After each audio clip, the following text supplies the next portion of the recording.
नमस्कार विद्यार्थी मित्रांनो मी STI रोहिदास चोंदे पाटील। आज आपण पुन्हा एकदा तात्यांच्या ठोकळ्याचं एक लेक्चर घेऊन आलेलो आहोत। अनेक विद्यार्थी मित्र सारखे कमेंट करायचे की सर तात्यांचा ठोकळा कंटिन्यू करा, त्यामधील काही लेक्चर्स आपले बाकी आहेत, तर त्यावर या ठिकाणी आपण पुन्हा एकदा काम सुरू केलेलं आहे। तुम्हाला नक्कीच आवडत असेल की तात्यांच्या ठोकळीवरील आपण जे लेक्चर्स घेतो आहे अत्यंत माहितीपूर्ण आहे आणि आजचं लेक्चर तसंच असणार आहे भारतीय कर रचना। बघा या ठिकाणी तुम्हाला राज्य सेवा, पोलीस भरती, सरळ सेवा, कंबाईन सगळ्या परीक्षांना कर रचनेवर आतापर्यंत प्रश्न आलेले आहेत। त्यामध्ये मग GST या कराचा अत्यंत महत्त्वाचा समावेश आहे। आपलं त्याच्या संदर्भातलं तुम्ही YouTube लाईव्ह आहे ते पाहिलं असेल किंवा Facebook लाईव्हही पाहिलं असेल। तर आपल्याला थोडक्यात परीक्षेभिमुख पद्धतीने कर रचना समजून घ्यायची आहे। मित्रांनो प्रत्येकाने लक्ष द्या, बरेचसे पोलीस भरती, सरळ सेवेचे विद्यार्थी याकडे दुर्लक्ष करतात, मात्र हे जितकं राज्यसेवेच्या MPSC कंबाईनच्या एक्झामला जितकं महत्त्वाचं आहे तितकंच इतर परीक्षांना सुद्धा महत्त्वाचं असं प्रकरण आहे आणि तात्यांच्या ठोकळ्यामधील आहे, सुस्पष्ट भाषेमध्ये आहे, त्याला आपल्याला चांगल्या पद्धतीने समजून घ्यायचं आहे।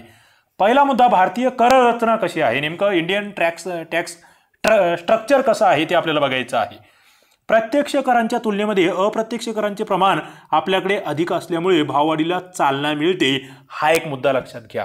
आता हे प्रत्यक्ष कर म्हणजे काय, अप्रत्यक्ष कर म्हणजे काय, त्याच्यावर मी बोलणार आहे या लेक्चरमध्ये। ओके, पुढे अप्रत्यक्ष कराचा करभार हा प्रत्यक्ष उपभोक्त्यावर पडत असतो। अप्रत्यक्ष कर मित्रांनो इनडायरेक्ट टॅक्स, तुम्ही एखादा पेन घेता आहात, एखादा बिस्किटचा पुडा घेता आहात, एखादी साबण घेता आहात, तुम्ही त्या ठिकाणी टॅक्स पेड करतात, मात्र तुम्ही दुकानदाराला भरतात, दुकानदार सरकारला भरतो, म्हणजे अप्रत्यक्ष कराचा जो भार आहे तो तुमच्यावर पडतो आहे। कोणावर?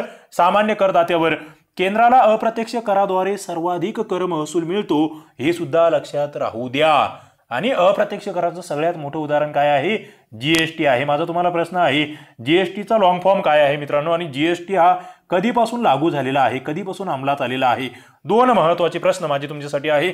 GSTला मराठीमध्ये काय म्हणतात? सोपे सोपे प्रश्न विचारणार आहे, त्याच्यातून तुम्हाला नक्कीच अभ्यासाला पुढे उत्तेजन भेटणार आहे। आता कराचे प्रतिगामी स्वरूप ज्याला आपण म्हणतो, म्हणजे राज्याचा जमीन महसूल असेल, अबकारी कर, विक्री कर, हे प्रतिगामी स्वरूपाचे कर आहेत। आता एक प्रतिगामीमुळे काय होतं माहिती का, जे श्रीमंत आहेत ना ते अधिक श्रीमंत, तर गरीब अधिक गरीब होत जातात, हा मुद्दा एक लक्षात राहू दे। हे कन्सेप्च्युअल मुद्दे आहेत, अर्थशास्त्राकडे आपण दुर्लक्ष करतो, मग हे मुद्दे आपल्याला कळत नाहीत, मात्र सोपे आहेत। करांची अवलवचिकता काय म्हणतोय? करांची म्हणजे प्रत्यक्ष करामध्ये शेती क्षेत्राचा समावेश नाहीये। शेतीवर टॅक्स आहे का मित्रांनो? नाही। कृषीवर टॅक्स लावू शकतं कोण? केंद्र की राज्य? कृषीवर राज्य टॅक्स लावू शकतं, मात्र कोणत्याही राज्य सरकारने हा टॅक्स लावलेला नाहीये, कारण की तुम्हाला माहित आहे जर कृषीवर टॅक्स लागला तर शेतकरी हा आपल्याला माहित आहे सर्वात मोठा वोटिंग वर्ग असतो, तेही इफेक्ट्स त्या ठिकाणी होत असतात। आणि कृषीवर टॅक्स लावणे हे जरा किचकट कामही आहे, कारण की तो कसं मोजायचं कृषीचं उत्पादन दरवर्षी कमी जास्त, त्या ठिकाणी उत्पादनामध्ये घट वाढ बऱ्याच गोष्टी होत असतात, ते सोपं नाहीये। आता प्राप्तिकरासारख्या प्रत्यक्ष करामुळे बचतीवर प्रतिकूल परिणाम होतो। बघा काही मुद्दे या ठिकाणी लक्षात घ्यायचे आहे। प्राप्तिकर म्हणजे काय? इन्कम टॅक्स मित्रांनो। इन्कम टॅक्स कोणाला भरावा लागतो बरं? कोणाला माहित आहे? कोण भरत असतं इन्कम टॅक्स? तुम्ही सामान्य विद्यार्थी भरणार का? सामान्य जनता भरणार का? इन्कम टॅक्स कोणाला भरावा लागतो? कोणाला किती उत्पन्न असल्यावर इन्कम टॅक्स भरावा लागतो, यावर मला उत्तर द्या खाली। याच्यावर मी घेणार आहेत लेक्चर, मात्र मुद्दाम तुम्हाला काही माहित आहे का? आपण काय होतं, लेक्चर पाहण्याच्या आधीच सोडून देतो, निघून जातो, अरे हे माझ्या डोक्याच्या बाहेरचं आहे। तसं करू नका। तुम्हाला इथून पुढे यशस्वी व्हायचं असेल तर लहान लहान मुद्दे, मला माहित आहे तात्यांचा ठोकळा असताना सगळ्यात दुर्लक्षित केला जाणारा विषय म्हणजे विज्ञान आणि अर्थशास्त्र, ते आपण वाचत नाही नीट, आपण ते इतिहास, भूगोल, राज्यघटना वाचत बसतो 10 वेळेस, परंतु जे कामाचं आहे ते वाचायला सोडून देतो, ते वाचावं लागेल तुम्हाला। मी या लेक्चरमधून ते सोपं करतोय, तुम्ही लेक्चर्स पाहत गेले आणि जर तात्यांचा ठोकळा वाचला तर मला वाटतं तुम्हाला अत्यंत सोपं म्हणजे पाठच होऊन जाणार आहे ठोकळा। आपलं टॅगलाईनच आहे, तात्यांचा ठोकळा आपल्याला तोंडपाठ करायचा आहे। आता अप्रत्यक्ष कर याच्यामुळे किंमत वाढ होते, बरोबर। पुढे भारतामध्ये शेतसारा हा एकमेव कर जर वगळला तर शेतीवर अन्य कर लावला जात नाही, आणि याच्यातूनच मग तो ब्लॅक मनी मित्रांनो येत असतो, काळा पैसा जो आहे या क्षेत्रातून फार मोठा पुढे येतो आहे। पुढे चेलाया समिती आहे, तिच्या शिफारशीनुसार बहुतेक राज्यांनी शेती उत्पन्नावर कर आकारलेला आहे, मात्र हे बहुतेक म्हटल्यापेक्षा मित्रांनो खरं म्हणजे फार कमी प्रमाण आहे, हे लक्षात घ्या। पुढे केंद्र व राज्यांचे कर करेतर महसूल काय? केंद्राला आणि राज्याला महसूल कुठून भेटतो, इन्कम कुठून भेटतो, रेव्हेन्यू कुठून भेटतो, ते एक थोडक्यात लक्षात ठेवा। बघा केंद्राला एक म्हणजे करातून रेव्हेन्यू भेटतो आणि दुसरं म्हणजे करेतर रेव्हेन्यू किंवा इन्कम भेटत असतो। आता केंद्र सरकार जे कर जमा करताना त्यातला काही हिस्सा हा राज्यांना देत असतं. हा एक मुद्दा लक्षात राहू द्या. आता केंद्राच्या उत्पादनामध्ये किंवा केंद्राच्या उत्पन्नात नेमका कशाचा समावेश होतो, तर सगळ्यात महत्त्वाचं प्राप्तिकर. मित्रांनो, याला आपण इन्कम टॅक्स म्हणतो, income tax. Okay, income tax act कधीच आहे माहीत नसणार आहे तुम्हाला, मात्र तरीही शोधा नेटवर. पुढे मालमत्तेवरील कर आहे, वस्तू व सेवांवरील कर आहे, ज्याला आपण जीएसटी म्हणतो आहे. मला इथे लहानसं उत्तर द्या. माझं तुम्ही लाईव्ह बघितलं असेल तर ते लाईव्ह लेक्चर बघा. मला सांगा, जीएसटीचे 4 प्रकार आहेत मित्रांनो. कोणकोणते आहेत? तुम्ही बिल बघा, एखादं बिल असतं तिथे हा जीएसटी, तो जीएसटी, ते जीएसटी असं लिहिलेलं असतं. कोणकोणते जीएसटी आहे? एक सांगतो तुम्हाला, यस जीएसटी आहे, दुसरा एक आहे, तिसरा एक आहे, चौथा एक आहे. कोणकोणते जीएसटी आहेत ते मला सांगा. जीएसटी मध्ये कोणकोणते टॅक्स स्लॅब आहेत ते सांगा. किती टक्के टॅक्स आकारला जातो, कोणकोणते टक्केवारी आहेत? थोडीफार ऐकलं असेल तुम्ही तर नक्कीच उत्तर द्या. हे आपण ऐकत नाही. आपण भारताचे काय सुजाण नागरिक आहोत, उद्याचे अधिकारी बनायचं आहे आपल्याला, आणि आपल्याला बेसिक गोष्टी माहीत नसतात मित्रांनो. म्हणजे खरं म्हणजे लज्जास्पद आहे. वाईट वाटू देऊ नका. आपल्याला काय वाचतो आपण नेमकं? दररोजचा न्यूजपेपर, त्याच्यातलं संपादकीय वाचायचं आपल्याला जीवावर येत. म्हणजे जे आवश्यक आहे त्या गोष्टी आपण करत नाही. संपादकीय, अर्थवृत्तांत यासारखे पानं आपण वाचले पाहिजेत. आता केंद्राच्या करेत्तर उत्पन्नामध्ये काय येतं बघा. कर वेगळा, टॅक्स वेगळा, इतर काय. आता या ठिकाणी अबकारी कर म्हणजे काय हे बऱ्याच जणांना माहीत नसतं. ज्या कंपन्या असतात त्यांच्यावर लागलेला टॅक्स असतो मित्रांनो हा. ओके, उत्पादन शुल्क जे म्हणतो आपण त्या पद्धतीचा हा टॅक्स आहे. कस्टम ड्युटी काय असते? जे इम्पोर्ट केल्या जातात, काही गोष्टी तुम्ही आयात करतात त्यावर कस्टम ड्युटी लागते. या बाबी आपल्याला माहीत असल्या पाहिजे. आता कर सोडून इतर कोणते उत्पन्न आहे? राज्य वित्तीय व अन्य सेवांपासून केंद्राला उत्पन्न भेटते, व्याज रूपाने उत्पन्न भेटते, लाभांश आणि नफ्याच्या स्वरूपात उत्पन्न भेटते. केंद्राच्या महसुली उत्पन्नामध्ये सातत्याने वाढ होत आहे, मात्र महसुली उत्पन्नातील कर उत्पन्न घटतं आहे केंद्राचं. हा एक कल लक्षात ठेवा. याला काय म्हणतात मित्रांनो? कल. तुम्हाला एमपीएससीला असेल किंवा कोणत्याही परीक्षेला अशा पद्धतीचे विधानं दिले जातात, आणि मग आपलं ज्याचं वाचन चांगलं आहे, ज्याच्या कन्सेप्ट क्लिअर आहेत, त्यांना त्याची उत्तरे येतात. नाहीतर मग ते PSI STISOच्या गप्पा मारणं सोडून द्या. जर तुमच्याकडून हे सोप्या गोष्टी जर वाचणं होत नसतील किंवा समजून घेण्याचं तुम्हाला जर त्या ठिकाणी तेवढी मेहनत घेण्याची तयारी नसेल तर मग नका, गप्पा मारू नका, लोकांना सांगत हिंडू नका, प्रचार करू नका मी MPSC करतो म्हणून. कडक बोलतो मित्रांनो मी, कारण की मी अनुभव घेतोय. मला वाईट वाटतं. आपलं जे GKच्या टेस्ट आणि मराठी व्याकरणाच्या टेस्ट चालू आहेत ना, अहो इतकं वीक आहेत मुलं. 2-2, 4-4 वर्षाचा अभ्यास झालेला आहे. GK मध्ये 25 पैकी 12-15 मार्क्स सुद्धा येत नाही. म्हणजे किती अवघड अवस्था आहे 4 वर्ष अभ्यास झालेल्या विद्यार्थ्याचा. आणि मग आपण कुठेतरी कमी पडत जातो आणि मग आपल्या अपयशाचं खापर दुसऱ्याच गोष्टीवर फोडतो की जागा कमी होत्या, काहीतरी घोळ होतो, असं खोट्या नाट्या गोष्टी समाजामध्ये गैरसमज आपण पसरवत असतो. आणि तुम्ही त्या निगेटिव्ह लोकांपासून दूर राहा. सगळ्यात महत्त्वाचं तुम्हाला सांगणं आहे. पुढे केंद्राच्या करेतर महसुलाच्या उत्पन्नामध्ये वाढ होते आहे सध्या, हे लक्षात घ्या. करेतर उत्पन्नामध्ये व्याजाच्या रूपाने सर्वाधिक उत्पन्न भेटतं केंद्राला. व्याज, इंटरेस्ट म्हणतो मित्रांनो. काय इंटरेस्ट आपण ज्याला म्हणत असतो. पुढे रिझर्व्ह बँक, RBI, रेल्वे यासारख्या सरकारी उपक्रमांचा नफा हा करेतर उत्पन्नामध्ये येत असतो. जे सार्वजनिक उद्योग आहेत, रेल्वे असेल, RBI असेल, ह्याच्यापासून जे काही सरकारला भेटतं आहे ते फार महत्त्वाचं आहे. आता भारतातील कर रचना मित्रांनो, भारतामध्ये कराचे 2 प्रकार आहेत. एक म्हणजे प्रत्यक्ष कर, डायरेक्ट टॅक्स, आणि दुसरा म्हणजे अप्रत्यक्ष कर. आता तुम्हाला मी लहानसा प्रश्न विचारतो, आपण त्याच्यावर बोलणारच आहे. प्रत्यक्ष कर कोणकोणते आहेत? तुम्हाला काय कळतंय ते मला सांगा. प्रत्यक्ष कराचं एक तरी उदाहरण मला खाली द्या. अप्रत्यक्ष कराचं किमान एक उदाहरण मला खाली द्या. कमेंट बॉक्समध्ये सांगा प्रत्यक्ष कर हा आहे, अप्रत्यक्ष कर हा आहे. म्हणजे मला कळेल तुम्हाला हे कळतं आहे शिकवलेलं म्हणून. ओके, पुढचा मुद्दा मित्रांनो, केंद्राचे महत्त्वाचे कर. एक म्हणजे प्राप्तिकर, इन्कम टॅक्स, दुसरं कस्टम ड्युटी, तिसरं केंद्रीय अबकारी कर. 3 महत्त्वाचे कर लक्षात ठेवा, लिहून घ्या, नोटिंग करत चला. तुम्हाला सांगितलेलं आहे लेक्चर चालू असताना वही पेन सोबत राहू द्या. केंद्र शासनाला सर्वाधिक कर हे महसूल केंद्रीय अबकारी करातून भेटत असतो. महत्त्वाचा मुद्दा आहे मित्रांनो, अबकारी कर, ज्याला एक अत्यंत महत्त्व आहे. पुढे प्रत्यक्ष करामध्ये प्राप्तिकर, इन्कम टॅक्स, कॉर्पोरेशन कर, संपत्ती कर, देणगी कर, इस्टेट ड्युटी या बाबी आहेत. पुढे प्राप्तिकर व कॉर्पोरेशन कर जे आहे यांचा उत्पन्न करामध्ये समावेश होत असतो. प्राप्तिकर म्हणजे काय मित्रांनो? वैयक्तिक व्यक्तीवर लागलेला कर. आणि कॉर्पोरेशन कर म्हणजे काय? कंपन्यांवर लागलेला कर. दोन्ही मधला फरक लक्षात घ्या. पुढे देणगी कराचा संपत्ती करामध्ये समावेश होतो. पुढे कॉर्पोरेशन कराला महामंडळ करही म्हटलं जातं, कंपनी करही म्हटलं जातं आणि निगम कर सुद्धा म्हटलं जातं.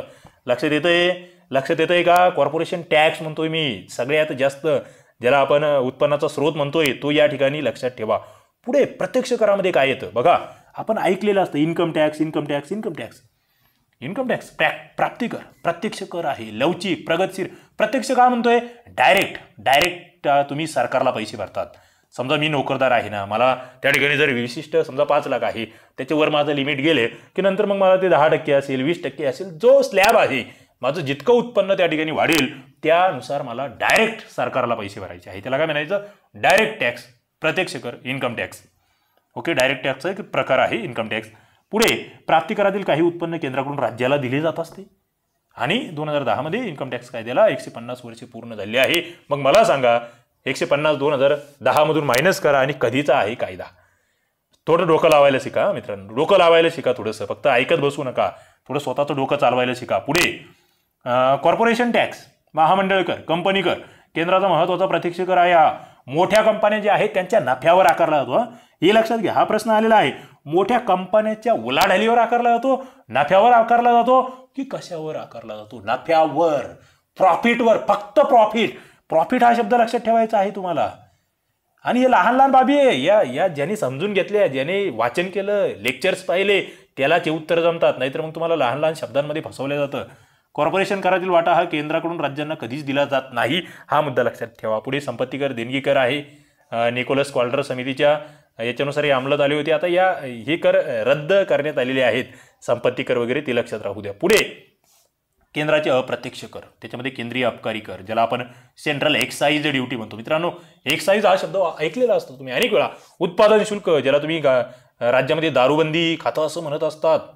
ओके, याला आपण म्हणतो शास्त्रीय भाषेमध्ये म्हणू, ज्याला अर्थशास्त्रीय भाषेमध्ये केंद्रीय उत्पादन कर.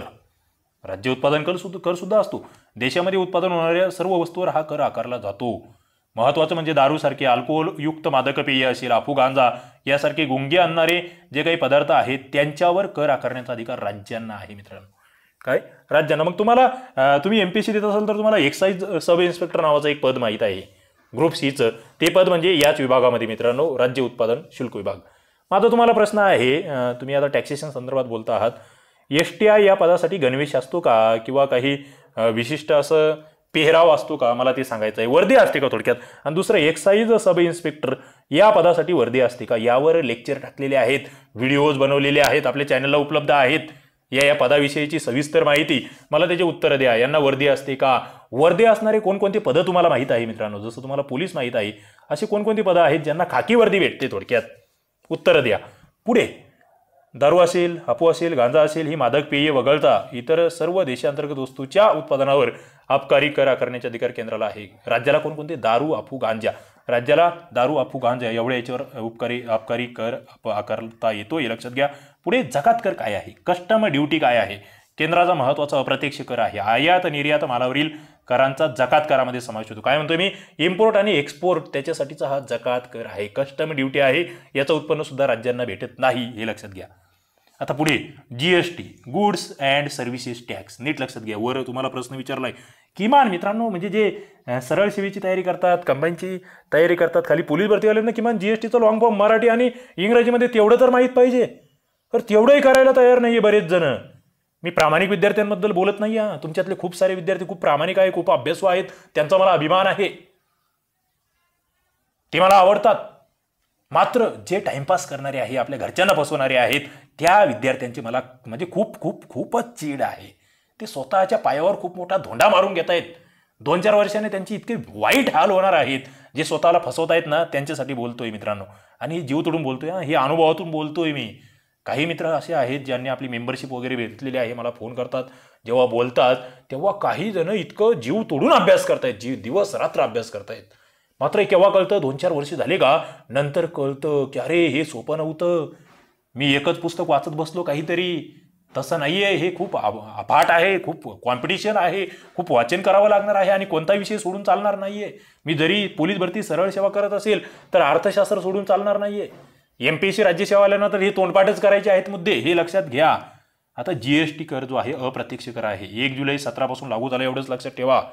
महाराष्ट्रामध्ये सुद्धा त्याची अंमलबजावणी झाली. 1 नेशन 1 टॅक्स 1 मार्केट हे घोषवाक्य आहे, हे तोंडपाठच असलं पाहिजे. काय आहे? 1 नेशन 1 टॅक्स 1 मार्केट. खाली कमेंट बॉक्समध्ये कमेंट करा 1 नेशन 1 टॅक्स 1 मार्केट. याला मराठीमध्ये काय म्हणणार तुम्ही? या घोषवाक्याला मराठीत काय म्हटलं जातं? खाली सांगा. पुढे जीएसटी कराचे टप्पे तुम्हाला स्लॅब विचारलेले आहे. 0% ज्याला टॅक्स फ्री म्हणतो आपण, 5%, त्याच्यानंतर 5% सर्व्हिस असेल, गुड्स असेल, 12%, 18% आणि 28%. मित्रांनो काय 0, 5, 12, 18 आणि 28, 0, 5, 12, 18, 28 काय हे पाठच ठेवा. खाली कमेंट बॉक्समध्ये सांगा 0, 5, 12, 18, 28. या स्लॅब तुम्हाला माहीत असली पाहिजे की बाबा एवढा टॅक्स रेट असू शकतो वेगवेगळ्या. पुढे जीएसटी राज्यांना राज्य कर कायदा असं म्हणून सुद्धा ओळखलं जातं. जीएसटीचे सदस्य दूत अमिताभ बच्चन होते. 122वा घटनादुरुस्ती विधेयक आणि 101वी घटनादुरुस्ती होती ही लक्षात ठेवा. पहिलं राज्य आहे याला मान्यता देणारा आसाम आणि 10वं राज्य आहे महाराष्ट्र. पुढे मग त्या राज्यांचा क्रम दिलेला आहे तो तुम्ही वाचू शकतात. मान्यता देणारे राज्य आहे, मला वाटतं एवढ्या डीपमध्ये जाण्याची गरज नाही आहे. महाराष्ट्र मंत्रिमंडळाने 22 मेला मान्यता दिलेली आहे. मान्यता न देणारे सुद्धा काही राज्य आहेत. जीएसटी स्वीकारणारा पहिला देश फ्रान्स आहे आणि भारत हा 166वा देश आहे. दुहेरी कर प्रणाली म्हणजे राज्याची स्वतंत्र आणि केंद्राची स्वतंत्र लागू करणारा देश कॅनडा आहे. ओके मित्रांनो, टाइमपास करायचा नाही आहे मला. माझा जो स्पीड आहे ना त्या स्पीडशी तुम्हाला जुळवून घ्यावा लागेल. ज्यांचा स्पीड कमी आहे, वाचन कमी आहे, त्यांनी इथे कोपऱ्यात जा आणि स्पीड कमी करून त्या ठिकाणी बघा. पुढे सक्षम काय आहे? जीएसटी प्रणालीसाठी केंद्र सरकारने सक्षम हा माहिती तंत्रज्ञान प्रकल्प स्थापन केलेला आहे. माहीत असलं पाहिजे आपल्याला. पुढे महाराष्ट्रामध्ये राज्यकर खात्यातील पदांची नवीन रचना कशी आहे बघा. राज्यकर आयुक्त हे सर्वात मोठं पद आहे मित्रांनो. ओके, ज्याला आपण जीएसटी कमिशनर असं तुम्ही म्हणू शकता. State tax commissioner. ओके, पुढे विशेष राज्यकर आयुक्त आहे. त्याच्यानंतर अप्पर राज्यकर आयुक्त आहे. इथे यांना स्पेशल म्हटलं जातं, यांना ॲडिशनल म्हटलं जातं. राज्यकर सह आयुक्त आहे, यांना जेसी म्हटलं जातं, joint commissioner of state tax. पुढे राज्यकर उपायुक्त ज्यांना डीसी म्हटलं जातं, deputy commissioner of state tax. पुढे राज्यकर सहायुक्त assistant commissioner of state tax ACST जे की राज्यसेवेतून भरलं जातं पद. पुढे राज्यकर अधिकारी ज्यांना STO म्हटलं जातं, स्टेट टॅक्स ऑफिसर. आणि पुढचं पद असतं ते म्हणजे राज्यकर निरीक्षक ज्यांना STI म्हटलं जातं, स्टेट टॅक्स इन्स्पेक्टर. यांच्या खाली सुद्धा या ठिकाणी एक टॅक्स असिस्टंट नावाचं पद आहे क्लास 3चं. ओके, ते माहीत असलं पाहिजे. काही थोडंफार क्लरिकल स्टाफही असतो, इतर बाबी असतात. पुढे GSTN. मित्रांनो GSTN म्हणजे काय आहे? GSTN म्हणजे goods and services tax network. GSTN ही एक खाजगी यंत्रणा आहे. GSTN नंबर असतो मित्रांनो. किती अंकी असतो GSTN नंबर? ज्यांनी माझं लाईव्ह बघितलेलं आहे आपल्या चॅनलला जाऊन बघा तुम्ही. जीएसटी सिस्टीम संदर्भात मी 1 तासाचं पूर्ण लाईव्ह लेक्चर घेतलेलं आहे.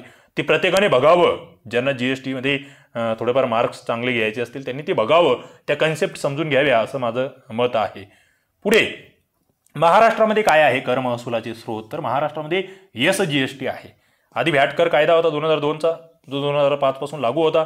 सर्वाधिक महसूल त्याच्यापासून आपल्याला भेटायचा. आता त्याच्या जागेवर हा SGST आलेला आहे. व्यापारी कर आहे, ज्यामध्ये वीज कर, वाहन कर, करमणूक कर आहे. पुढे जमीन महसूल असतो, मुद्रांक शुल्क असतो, नोंदणी शुल्क असतं. त्याच्यानंतर अल्कोहोलयुक्त जी मादक पेय आहे ज्याला दारू म्हणतो आपण, पुढे अफू, गांजा आहे, स्टेट एक्साईज ड्युटी आहे. हे सगळे कर राज्याला भेटत असतात, माहीत असले पाहिजे. केंद्राकडून काही करांचा वाटा, ज्याला अबकारी कर म्हणतो आपण, प्राप्ती कर म्हणतो, त्यांचा वाटा राज्यांना भेटत असतो, तेही लक्षात राहू द्या. महाराष्ट्रातील जकात कर आपण 2010 पासून रद्द केलेला आहे, हे लक्षात ठेवा. LBT ज्याला म्हणत असतो, आणि त्याची भरपाई GSTद्वारे आपल्याला मिळणार आहे. मित्रांनो, अशा पद्धतीचे हे मुद्दे या ठिकाणी होते. तात्यांच्या ठोकळ्यातून मी कव्हर केले. मला टाइमपास आवडत नाही. माझं म्हणणं आहे स्पीडने वाचायला शिका, स्पीडने समजून घ्यायला शिका. बऱ्याच जणांना वाटतं अरे यार इतकं फास्टमध्ये सांगतात आम्हाला काय कळतंय. मित्रांनो, हे कळत कोणाला नाही माहिती आहे का? ज्याचं वाचन नाही आहे त्याला. वाचाल तर वाचाल, लक्षात घ्या. हे सिरियसली घ्या. कळतं कोणाला? फास्टमधलं बोललेलं कोणाला कळतं माहिती आहे का? तर म्हणतात तपेलं, असं आमच्याकडे म्हण आहे मराठवाड्यात. तर ते तुम्हाला ते कळतं केव्हा? जेव्हा तुम्ही त्याच्याबद्दल थोडंफार वाचलेलं असतं. तुम्ही जेव्हा तुमचा अभ्यास असतो ना, तेव्हा तुम्हाला ते कळायला लागतं. तुम्हाला आता मी इंग्रजीमध्ये बोलू द्या बरं, काही कळेल का? अर्ध्या जणांना, 90% जणांना नाही. आणि ज्याचं इंग्लिश बेस्ट आहे, मी इंग्रजीमध्ये बोललो, त्याला माझ्यापेक्षा चांगलं कळेल. म्हणजे आपलं पूर्वज्ञान काय आहे, आपण किती वाचन करतो, यानुसार तुम्हाला हे शिकवलेलं किती कळतं हे त्या ठिकाणी फायनल होणार आहे. चला, तर तुम्हाला हे लेक्चर आवडलं का? तात्यांचा ठोकळा पुन्हा कंटिन्यू करायचा का? एकदा कमेंट बॉक्समध्ये मला उत्तर द्या. तुमच्या कमेंटनुसार मी ठरवणार आहे कंटिन्यू करायचं अथवा नाही. कारण की आपलं विज्ञानही आपल्याला घ्यायचं आहे, इतरही काही विषय बाकी आहे त्याच्यातील. माझी इच्छा आहे की ते आपण एक लेक्चर कदाचित आपण त्या ठिकाणी दिवसाला घेण्याचा प्रयत्न करूया. आणि तात्यांशीही माझं बोलणं झालेलं आहे. तात्या आपल्या चॅनलवर लाईव्ह येणार आहे काही दिवसामध्ये, तर तेही प्रयत्न आपले चालू आहेत. नक्कीच तात्यांना लाईव्ह पाहिलेलं तुम्हाला कसं वाटेल तेही मला या ठिकाणी कमेंट बॉक्समध्ये सांगा. आपण पुन्हा भेटूया. धन्यवाद. धन्यवाद विद्यार्थी मित्रांनो, आपण या ठिकाणी ही व्हिडिओ बघत आहात आणि एन्जॉय करत आहात. असेच व्हिडिओ याच्यापूर्वीही आपण टाकलेले आहेत, ते तुम्ही प्लेलिस्टमध्ये जाऊन बघू शकतात. आणि यानंतर सुद्धा ते येत राहणार आहे. त्यासाठी चॅनलला सबस्क्राईब करा. तुम्हाला व्हिडिओ आवडला असेल तर नक्की लाईक करा आणि तुमच्या काही सूचना असतील तर त्या कमेंट करा. पुन्हा एकदा धन्यवाद. थँक्यू.